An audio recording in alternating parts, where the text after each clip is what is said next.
Hello, everyone. Welcome to Talking Logistics, where we have conversations with thought leaders and newsmakers in the supply chain logistics industry.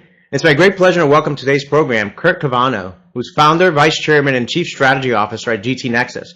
And today we're going to talk about 5 things every logistics executive should know about the financial side of the supply chain. What is the financial side of the supply chain? Why should logistics supply chain executives care and be part of that conversation, be part of that process? Well, those are just some of the questions that Kurt and I are going to discuss, because this is one of those areas that, number one, is critically important, but number two, a lot of companies are really, leaving a lot of money on the table, leaving a lot of opportunities on the table to really break out of kind of the old ways of doing things and really, moving forward and working more innovatively and creatively with their suppliers and their trading partners, to minimize risks and really help speed up the supply chain. And that's some of the things that we're going to talk about, today. Just a reminder that, part of our goal here at Talking Logistics is to make this conversation, interactive. So, as Kurt and I are having our conversation, if you have a question or a comment for Kurt, you can do so via the submit a question button or via the chat feature. And I'll keep an eye on it. And certainly if we get a good and relevant question, I'll try to weave it into the conversation. Just a reminder that in order to ask a question, if you are signed in as a visitor, you do have to sign up first before you can do so. So with that, Kurt, welcome to the program. Hey, good afternoon, Adrian. Thanks for having me.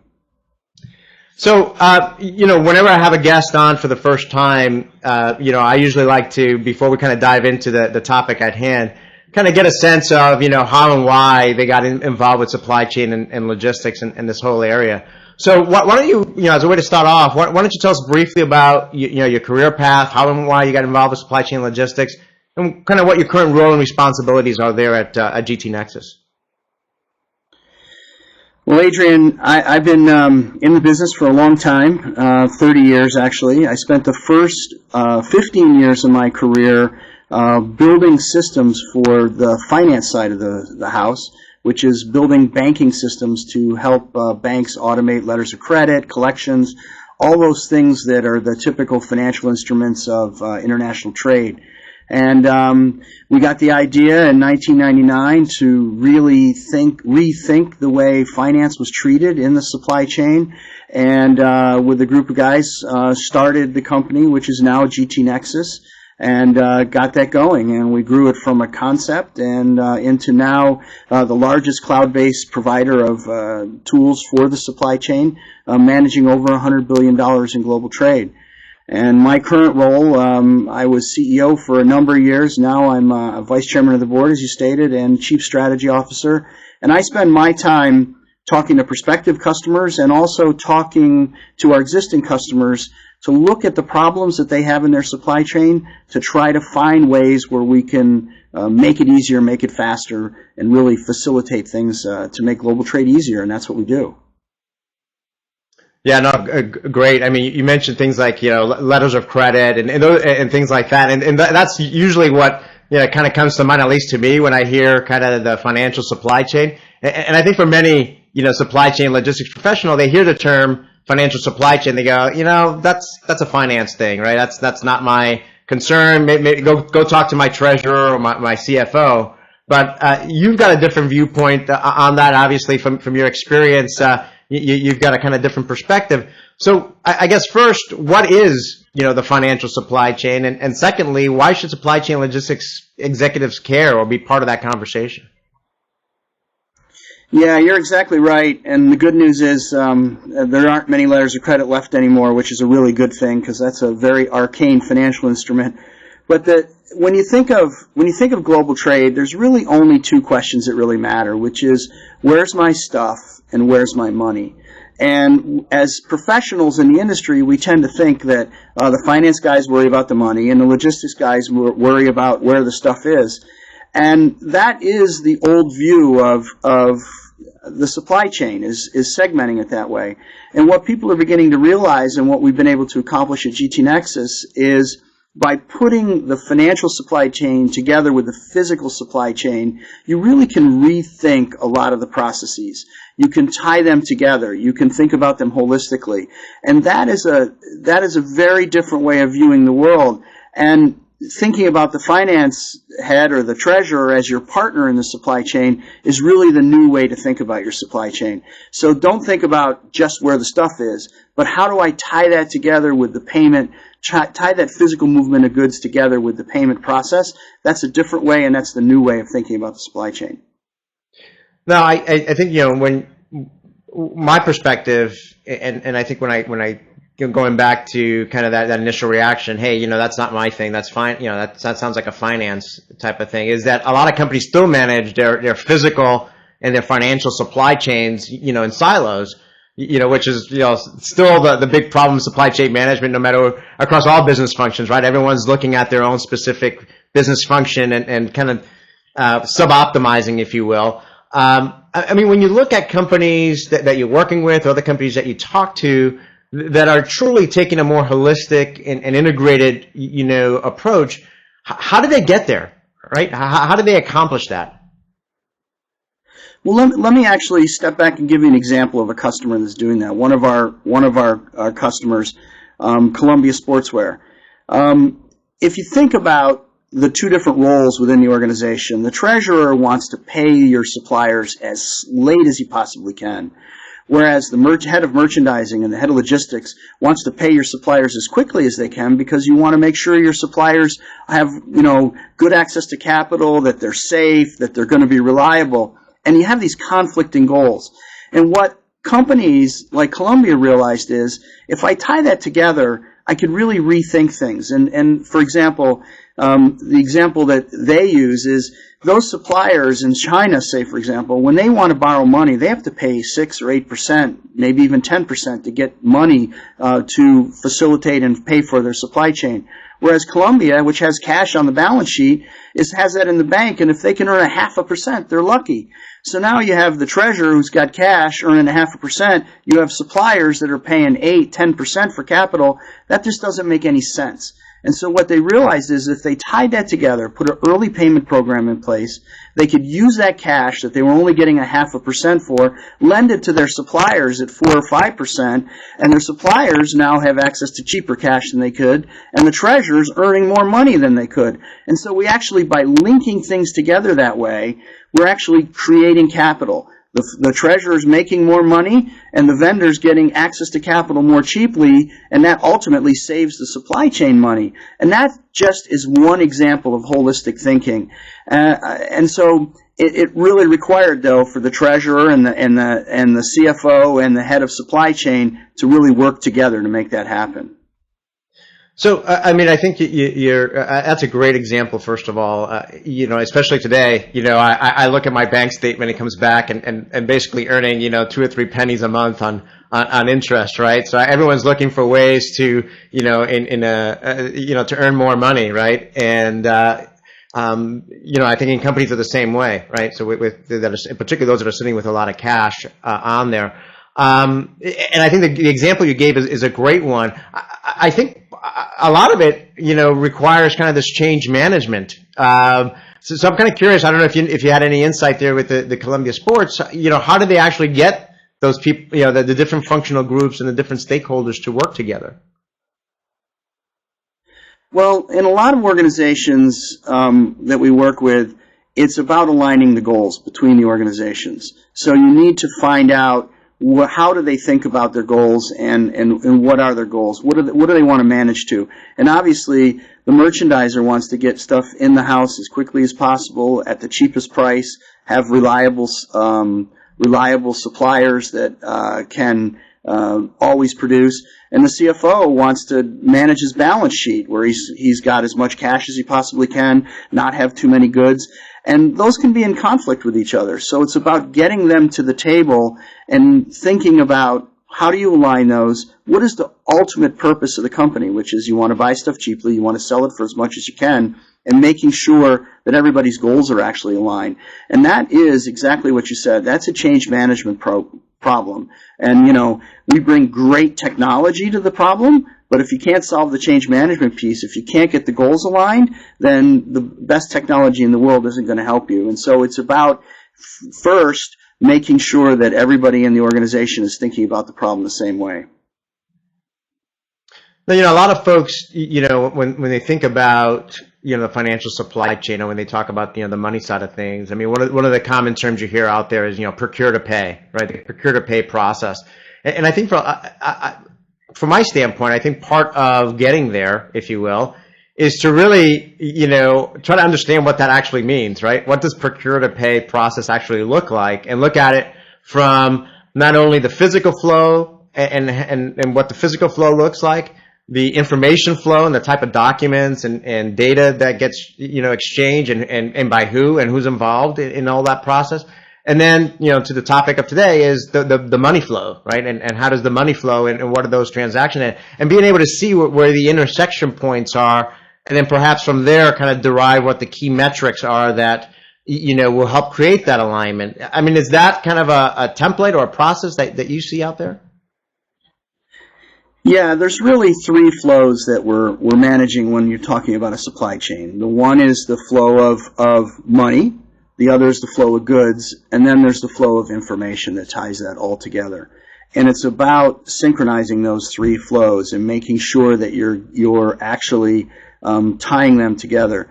Because the other piece of this is, if you start at the beginning, procure to pay is one way of looking at it with the purchase order. And that purchase order then flows into the invoice, which then flows into the transportation booking, which then flows into the visibility of where the goods are on the water. By tying all of that information together, you're not rekeying the information, you're capturing it once at source, and you're adding to it as it goes through the whole process. And what that does is it gives you much cleaner, much better data about your whole process, and it's all tied together. And by tying it together, you can also influence behavior. So, for example, if the vendor gives you more clean or more accurate shipping information, they know they're going to get paid on time. Well, why does that matter? Well, it matters to the vendor because they're going to get paid on time. It matters to you if you have really accurate shipping information. You're going to get better information in your warehouse about when those goods are going to arrive. And so it's about tying them together and making everybody incented the same way. And so we tend to think about data as that additive process where it starts at the beginning, gets richer as it goes through the whole process, and incenting everybody in the process to give better data as it goes and add to it. And then the more accurate your data is, the more efficient your supply chain is, the more accurate the suppliers are, the faster they get paid, everybody's winning, and you're able to manage your supply chain more accurately. Yeah, no, great way to kind of tie all those points together. I mean, I think you mentioned something there, particularly with the metrics and kind of creating incentives for suppliers, let's say, or for trading partners. In terms of providing that visibility to perhaps certain milestones or certain areas, and you can use the financial side of it to create that kind of incentive in terms of, hey, if you provide us with clean data, if you provide us with the documents, within a prescribed manner, perhaps you can get paid faster, or you can participate in these other types of programs. Are those some of the things that you're seeing in terms of some creative ways that companies are using, the intersection of the financial, the physical, the data flows to kind of create new ways of collaborating with their suppliers? Yeah, absolutely. So we see a couple of different things. One is people look at vendor scorecards as ways to punish your vendors. Instead, we look at vendor scorecards as ways to actually reward your vendors. So if they score higher, they ship more accurately, they ship on time, they ship full loads, they do those kinds of things, then you can use incentives within your financial program to actually pay them more quickly or give them a better discount rate if you're doing an early payment program. So it's about rewarding the vendor for good behavior rather than punishing them. And that's, I think, more modern thinking when it comes to the supply chain. A lot of people used to think about the vendors, chargebacks, we're going to punish them. Let's turn that around. Let's think about, by linking finance and physical, we can reward them. We also run a program, and this is also related to how vendors perform. We run a program with the World Bank, with the IFC. That's just a financial arm of the World Bank. And what they do is they offer preferential financing to suppliers on our network based on their sustainability audits. So they go through a process to audit them for environmental and social responsibility kinds of things. And if they score well enough and they have good audits, they get preferential access to capital at really cheap rates. And we do a program in Bangladesh, Vietnam, China, around that with the IFC, where they're actually getting capital at 2.5%, 3% APR, which is really cheap. And it's about, instead of punishing the vendors, it's about having them do an audit, making sure they're sustainable, making sure they're following the right practices, and then rewarding them with cheap access to capital through the World Bank. And that, again, think about what that does for your supply chain. We all want our vendors to be more sustainable. We all want our vendors to be more socially responsible. And this is tying cash to that to actually make that happen. Well, that's a great example and great program there. I mean, a lot of times when people talk about trading partners, you're talking about suppliers, you're talking about, transportation providers, 3PLs, so forth. And sometimes you overlook the fact that banks are a key component of the end-to-end supply chain of that whole process. And quite frankly, it's an area that I don't deal with banks other than from a personal standpoint. How much participation or knowledge or innovation are banks looking for, financial institutions looking for, when it comes to a financial from a supply chain standpoint? I mean, asked differently, is supply chain an area that financial institutions are learning more about and are looking to get more involved in? Yeah, it's supply chain finance and supply chain is a big area right now in the finance world with banks.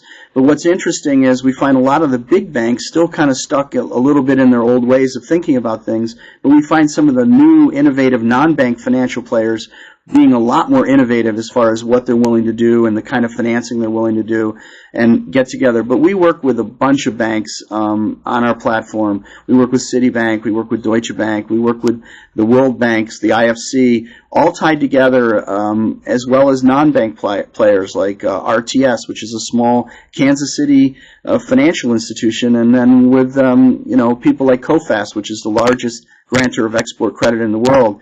And what's really unique is on the GT Nexus platform, we've created this ecosystem of buyers, suppliers, freight forwarders, carriers, financial institutions, inspection companies, all connected together in the cloud so that we can really optimize the supply chain. And it's about getting them all connected that really makes a difference, and getting them all to interact, because they're all over the world. They all need to share the same data. They all need to have visibility in what's going on, and that connection is what drives it.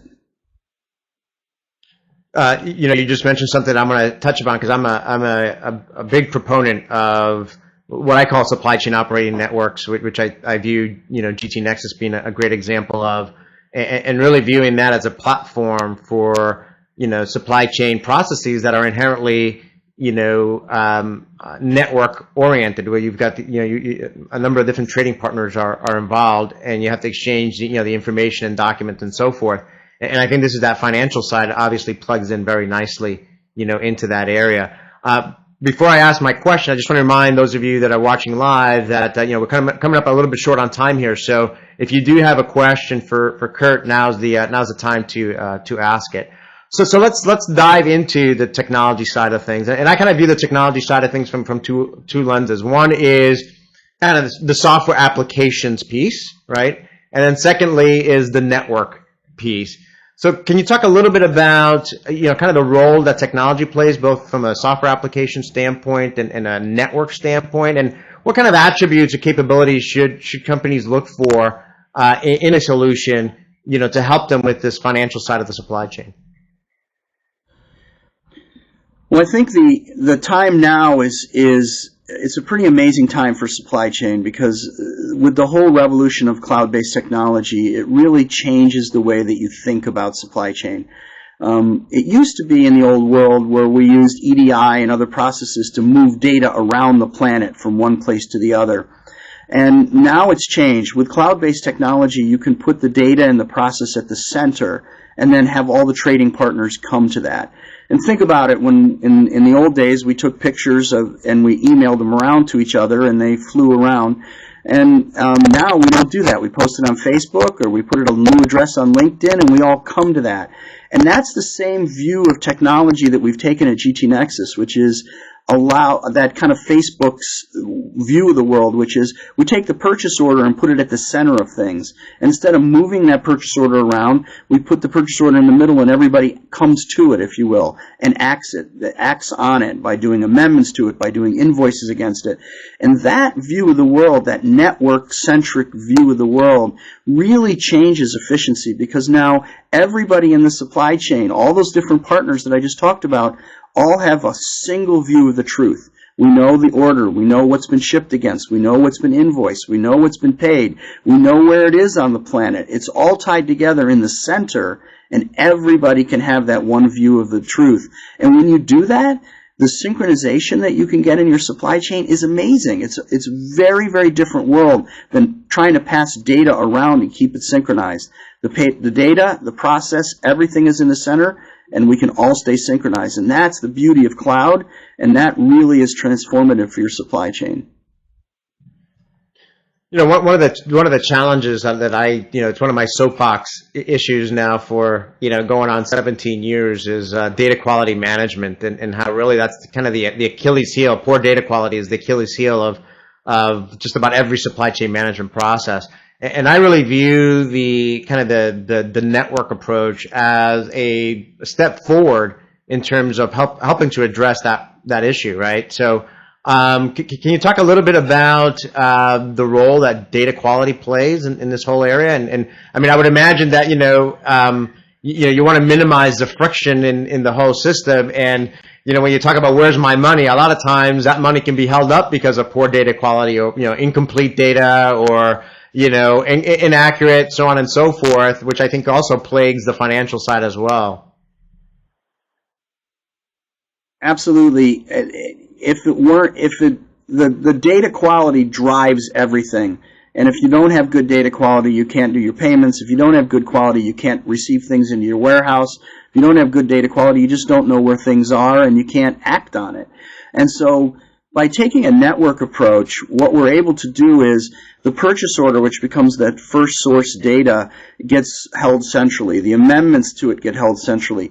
As you're acting on it, the invoices against it get held centrally. And so what we're doing is we're taking the original data and adding to it, not rekeying and making the chance for errors. And so everything gets added along the way to that data, and the data quality goes up tremendously.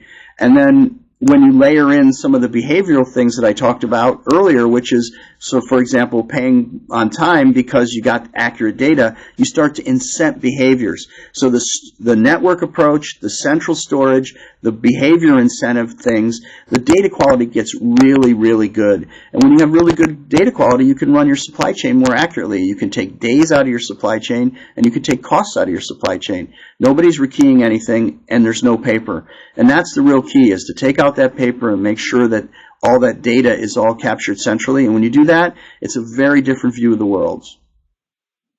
Yeah, no, again, it's why it's my soapbox issue for such a long time, because I think, a lot of times the question is, well, who's responsible for data quality management, right? There's a lot of finger pointing going on.